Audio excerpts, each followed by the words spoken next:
আমি এবং আমরা আন্তরিকভাবে দুঃখিত। দাদা আপনার কাছে সরি। মানবতার নামে সেই মাফিয়াগিরি করে সেই মিল্টন কিন্তু এখন বর্তমানে কিন্তু আইনের আশ্রয় নিচ্ছে এবং তিনি কিন্তু সাংবাদিকের সাথে কথা বলতে সাহস পাচ্ছে না, কারণ সে একজন অপরাধী। গতকাল রাতে সেই নাহিদ হাসান ভাই, আমাদের জনপ্রিয় কন্টেন্ট ক্রিয়েটর, এক বৃদ্ধাকে কিন্তু অবশ্যই তার বৃদ্ধাশ্রমে রাখতে চেয়েছিলেন। সে বিনিময়ে কিন্তু টাকা চেয়ে বসছেন। সেই নাহিদ ভাই কিন্তু রাজি হয়েছিল যে টাকা দিয়ে হলেও সেই বৃদ্ধাকে আপনি আশ্রয় দেন। তুই কোন বোর্ডের সামনে সব মিল্টনকে সবাই চিন্তা মানবতার ফিরিওয়ালা, কিন্তু তার কার্যক্রম দেখে মনে হলো সে আসলে জঘন্যতম একজন মানুষ। উজান টিভির সেই নাহিদ ভাইয়ের এই কার্যক্রমটা অবশ্যই ঘটনাটা একটু বর্ণনা করে আপনাদের সঙ্গে বলি না, কারণ তাকে কিন্তু অবশ্যই সবাই চিনেন। কারণ উজান টিভির যে ফানি কিছু নিউজ দেখে কিন্তু তিনি সে ভাইরাল হয়েছিলেন। সেই ভাইরাল সম্পর্কে কিন্তু এখন মানবিক কাজ করতেছেন। ঠিক তেমনি চট্টগ্রামের বন্যায় কিন্তু অবশ্যই দেখছেন সেই নাহিদ হাসান ভাইকে। তিনি একজন কন্টেন্ট ক্রিয়েটর হয়েও মানবিক কিন্তু একজন ফানি কন্টেন্ট ক্রিয়েটর হয়েও কিন্তু মানুষের পাশে দাঁড়ায়। হচ্ছে সেই নাহিদ ভাইয়ের এলাকার পাশেই কিন্তু একটা মহিলা, বৃদ্ধ মহিলা অসুস্থ হয়ে পড়ে আছেন। সেই বিবেক দিয়ে হলো, মানবতার বিবেক দিয়ে হলো কিন্তু নাহিদ ভাই এই উদ্যোগটা নিয়েছিলেন। সেই উদ্যোগ নেওয়ার পরে কিন্তু নাহিদ ভাই মার খেলেন। তবে অসুস্থ তো মানুষ অনেক ধরনের হয়, কিন্তু এই মহিলা যে পরিমাণ অসুস্থ হয়েছেন, তার মাথায় যে আঘাতটা হয়েছিল সে আঘাতে কিন্তু তার মাথায় পোকা ধরে গেছিল। ঠিক তেমনি ঢাকা মেডিকেলে আমি নিজের চোখে একটা অবস্থান দেখছিলাম। উদ্যোগটা নিতে গিয়েও কিন্তু উদ্যোগটা হসপিটালে ভর্তি করাইছিলাম। সেই হসপিটাল থেকে তারপরে কিন্তু তাড়িয়ে দেওয়া হয়েছে, কারণ এরকম অসুস্থ ব্যক্তিকে কিন্তু নার্সরাও সেবা করতে চায় না, ডাক্তাররাও কিন্তু সেবা করতে চায় না। এর প্রমাণিত কিন্তু আমি মেডিকেলে দেখতে পেয়েছি। তবে বৃদ্ধাশ্রমের আশায় কিন্তু সেই নাহিদ ভাই গিয়েছিল, সেই আশায় কিন্তু বিভ্রান্ত হয়ে এখন বড় একটা ঘটনা ঘটে গেলে আমি দেখি যে একজন অজ্ঞাতনামা একজন বৃদ্ধা মহিলা, যিনি মাথায় একটা চোট নিয়ে রাস্তায় কাতরাচ্ছে। তবে এই ঘটনা দেখার পরই কিন্তু তারপরে একটা বৃদ্ধা কিন্তু অবশ্যই তাকে আশ্রয় দেওয়ার জন্য চেষ্টা করলেন এবং মোটামুটি তাকে কিন্তু চিকিৎসাও দেওয়া হয়েছে। মোটামুটি সুস্থ হলেও তার সুস্থতা হওয়ার পরও কিন্তু তাকে কাছে কোনো মানুষ নাই, কারণ তাকে দেখাশোনা করার মতো একটা মানুষ প্রয়োজন। তবুও কিন্তু একটা অসহায় ব্যক্তির হয়েও তাকে বৃদ্ধাশ্রমে রাখতে চেয়েছিলেন সেই নাহিদ হাসান ভাই। জনপ্রিয় কন্টেন্ট ক্রিয়েটররা কিন্তু একমাত্র মানুষের পাশে থাকে, আর ব্যক্তিহীন অনেক মানুষ কিন্তু রয়েছে, লক্ষ লক্ষ টাকার অভাব নাই কিন্তু তারা পাশে মানুষের থাকতে পারে না। ঠিক তেমনি নাহিদ ভাই কিন্তু 4 দিন খাওয়া দাওয়া বাদ দিয়ে এই মহিলাকে সেবা যত্ন করেছে। এটাও একটা বিশাল মাপের মানবতার পরিচয় দিয়েছেন তিনি। এখন আপনারা বলতে পারেন যে নাহিদ ভাই কেন মিল্টন সামাদ্দারের কাছে খুঁজলেন, কারণ তিনি কিন্তু বৃদ্ধাশ্রমিক দিয়েছেন, বৃদ্ধাশ্রম দিয়ে কিন্তু অনেক টাকাও ইনকাম করেন। মানুষের মানবতার ফান্ড নিয়ে কিন্তু তাদেরকে খাওয়ান। সেখানে কিন্তু আশ্রয় নেওয়ার জন্য একটা চেষ্টা করেছিলেন, সেই মিল্টন কিন্তু তাকে আশ্রয় আর দিলেন না। যাদের দেখার কেউ নাই এরকম যদি কোনো ব্যক্তি থাকেন আমাদের সাথে যোগাযোগ করতে পারেন। যখন নাহিদ ভাইয়ের কাছে টাকা চাওয়া হলো সেই মিল্টন সমাদ্দার, তখন কিন্তু আসলেও একটা প্রশ্ন আসতে পারে, যে ব্যক্তি মানুষের ফান্ড কালেকশন করে মানবিক কাজ করে বৃদ্ধাশ্রমে টাকা নেই, এখানে আবার টাকা চাচ্ছে। তবে তাও বুয়া কিন্তু রাজি হয়েছিলেন সেই নাহিদ ভাই, কিন্তু তারপরে ঘটনা ঘটে গেছে ভিন্ন রকম। তবে নাহিদ ভাইয়ের একটাই অপরাধ, কিন্তু সত্য কেন তিনি বলে দিলেন। সেই মিল্টন সমাদ্দার দেখার পর কিন্তু রাগান্বিত হয়েছেন আরো বেশি, কারণ তিনি তার কাছে টাকা চেয়েছেন। যেহেতু গরিব অসহায় মানুষ, এমনকি মানুষের পাশে কিন্তু অর্থ বা ফান্ড কালেকশনের মাধ্যমে কিন্তু বৃদ্ধাশ্রমটা চালাই তিনি, কিন্তু টাকা যেহেতু চেয়েছেন নিশ্চয়ই সে বন্ডামি করেন সেই মিল্টন। 18,000 টাকা চাইছে, ঠিক আছে, পেমেন্ট রাখবে 18,000 চাইছে, যে শুনছি অজ্ঞাত বলছে রাখবো না। এখানে মিল্টন সাহেব কিন্তু রাগান্বিত হতেই পারেন, কারণ জনগণ কিন্তু জেনে গেছে তার আসল রহস্য। সে কারণে রাগান্বিত হয়ে তিনি তারপরে আবার বিস্তারিত বললেন। ও উজান টিভির ভাই আপনি? আরে আপনার পেশেন্ট, তাহলে তো ঝামেলাটা বাজি গেছে রে ভাই। দাদা তাহলে আপনি একটা কাজ করেন, আপনি একটু দেরি করে রওনা দেন।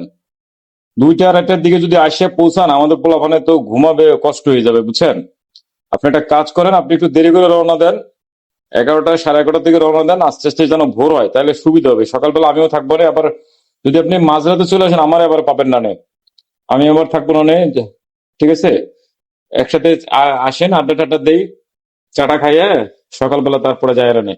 আপনার তো সবকিছু ম্যানেজ হয়ে গেছে, টেনশন নেওয়ার কিছু। মিল্টন কি পরিমাণ একজন ডন চিন্তা করে দেখেন। সে কিন্তু মিষ্টি মিষ্টি কথা বলে সেই নাহিদ হাসান ভাইকে কিন্তু নিয়ে গেছেন তার গন্তব্যে।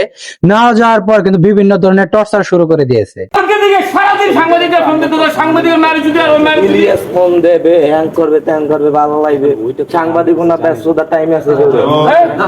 সাংবাদিকতা টাইম আছে আমি কি করি না আমি কি বলছি আমি কোন জায়গা বলছি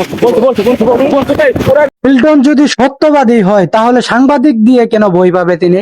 নিশ্চয়ই তার মধ্যে রহস্য আছে, সে নিশ্চয়ই কিছু না কিছু গোপন রাখছে। এই কারণে কিন্তু নাহিদ হাসান ভাইয়ের সঙ্গে গ্যাঞ্জাম লাগছে।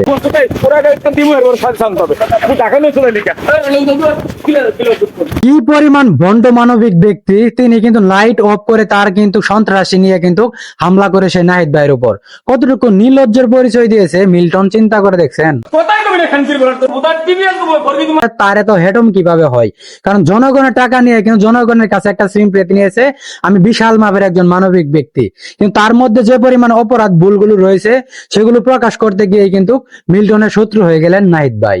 আমার একটা পেজ 1,60,00,000 ফলোয়ার, আর মতো 6 লাখ ফলোয়ার দঞ্চদায় বই দিছে। আমার বলে কান ধরে আজকে মাপ চাই যাবে বাঞ্চত, কান ধরে সেই ক্যামেরার সামনে মাপ চাই যাবে বাঞ্চত। কি পরিমাণ মানবতার ফেরওয়ালা হয়ে গেছে, ফলোয়ার টানতেছে। তাকে কে ফলো করে? যারা ফলো করেন তারা কি বলবো তাদেরকে? কারণ এরকম একটা অন্যায় করেছে যে ব্যক্তি, তাকে আবার ফলো করবেন। আসলে সবচেয়ে বড় কথা হচ্ছে এই মিল্টন কিন্তু নিশ্চয়ই বড় ধরনের একটা ধান্দায় আছে। কারণ মানবতার এই প্রতিষ্ঠানগুলো তৈরি করে তিনি যে পরিমাণ টাকা লেনদেন করে মানুষের সঙ্গে, নিশ্চয়ই এখানে চরম লেভেলে লাভ রয়েছে। যেহেতু পৃথিবীতে এগুলা ব্যবসা খুব মানুষ কমই করে, তিনি কিন্তু করে যাচ্ছে, তিনি কিন্তু নিশ্চয়ই লাভবান হচ্ছে। আই মাপসা ওইরকম বড় খানকি যা তো তোরা রাস্তায় শিক্ষা দিয়ে দি জীবনে উল্টো পাল্লা তো কোনো অনুমোদন আছে কি তুই দিবি লেখছিস না উদান দিবি কিসের? হ্যাঁ তুই কোন তো বড় সাংবাদিক এই সব চিন্তা করে দেখেন কি পরিমাণ টর্চার করেছে, যে টর্চার কিন্তু স্বৈরাচার আওয়ামী লীগ করে গিয়েছিল এক সময়। সে ডিবি হারুনের কথা মনে আছে? আছে, কিন্তু সেই পরিস্থিতি পড়ে গেছে সে নাহিদ হাসান ভাই, উজান টিভি। সবচেয়ে বড় কথা হচ্ছে এইভাবে জবানবন্দি যে নিয়েছে, যেন মিল্টনের পক্ষে ভালো কথা বলে, এই জবানবন্দি কিন্তু জোর করে নেওয়া হয়েছে। আসলে কতটুকু অমানুষের পরিচয় দিয়েছে সে মিল্টন। আপনারা নাকি তাকে মানবতার ফেরিওয়ালা বলেন? আপনাদের কাছে প্রশ্ন হইতে পারে সে নাহিদ হাসান ভাই কি অপরাধ করেছিল যে অপরাধের কারণে কিন্তু শাস্তি পেলেন? নিজের ব্যক্তিগত কোনো কাজের জন্য মানে তিনি কিন্তু সেই শাস্তিটা পেলেন না। এক অসহায় বৃদ্ধা মাকে কিন্তু সহযোগিতা করতে গিয়ে আজকে সেই নাহিদ হাসান ভাই কিন্তু মার খেলেন সেই মিল্টনের কাছে। একটা মানবিক কাজ করতে গিয়ে যদি এত পরিমাণ হয়রান, এত পরিমাণ জঘন্য একটা সিচুয়েশনে দাঁড়াতে হয়, তাহলে মানবিক কাজ মানুষ আর কিভাবে করবে? ঘটনা শুধু এটা না, মিল্টন সমাদদারের কিন্তু এই ঘটনা আরো অনেক ঘটনা রয়েছে। এর আগেও কিন্তু তিনি নির্যাতনের শিকার হয়েছে। তার মধ্যে যেহেতু এই অঘটন এমনকি কিছু লুকানোর পরিস্থিতি আছে, নিশ্চয়ই তিনি 2 নম্বরই করে এই মানবতার ব্যবসা নামে। সর্বপ্রথম মিল্টন সমাধান আমার এই চোখ বরাবর একটা ঘুষি মারে। সর্বপ্রথম উনি আমাকে আঘাত করে, এখানে দাগ আছে। এই ব্যবসা কিন্তু চরম লেভেলের কোটিপতি হওয়ার ব্যবসা। এই ব্যবসা যদি তিনি করে দক্ষ হয়, সে কারণে কিন্তু পাবলিক তাকে কিছু করতে পারবে না, কারণ তিনি একটা স্লিম প্রীতি নিচ্ছে। কারণ মানবতা হয়ে গেলে যে মানুষ ভালো হয়ে গেল তা কিন্তু না। ব্যক্তি হিসেবে সে ব্যক্তি কেমন, সে কিসের মানবতার ফেরিওয়ালা, সেটাও কিন্তু প্রমাণ করতে হবে। কারণ এরকম অন্যায় যদি একজন মানবিক ফেরিওয়ালা করে, তাহলে এই যে সে মানবতার মানুষ আর বিশ্বাসই করবে না। মানবিকতার আড়ালে প্রকৃতপক্ষে মিল্টন সমাদ্দার একজন ভয়ঙ্কর প্রতারক। যে কারো গা শিউরে উঠবে বিভৎস একটি তথ্যে। অসহায় মানুষকে আশ্রয় দেওয়ার নামে তাদের কিডনি সহ বিভিন্ন অঙ্গ প্রত্যঙ্গ কেটে বিক্রি করেন তিনি।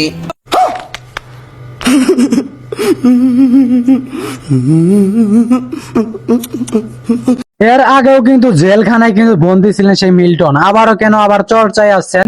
কারণ তার বিরুদ্ধে কিন্তু কথাই বলা যাবে না। সত্য যদি প্রকাশ করতে হয়, নাহিদ হাসান ভাইয়ের মতো কিন্তু নির্যাতনের শিকার হতে হবে। চর থাপ্পড় মারতেই থাকে। এখানে আমার দেখেন এই জায়গাটা আমার এইখানে ছিলে গেছে। একটা মানবিক কাজ করতে গিয়ে নাহিদ হাসান ভাই যেভাবে নির্যাতিত হলেন, এরকম যদি কাজ হয় তারা বাংলাদেশে আর কখনো মানুষ মানবিক কাজ করবে না। এর জন্য তীব্র নিন্দা এবং প্রতিবাদ জানাচ্ছি। সবাই সব জায়গা থেকে এগিয়ে আসেন।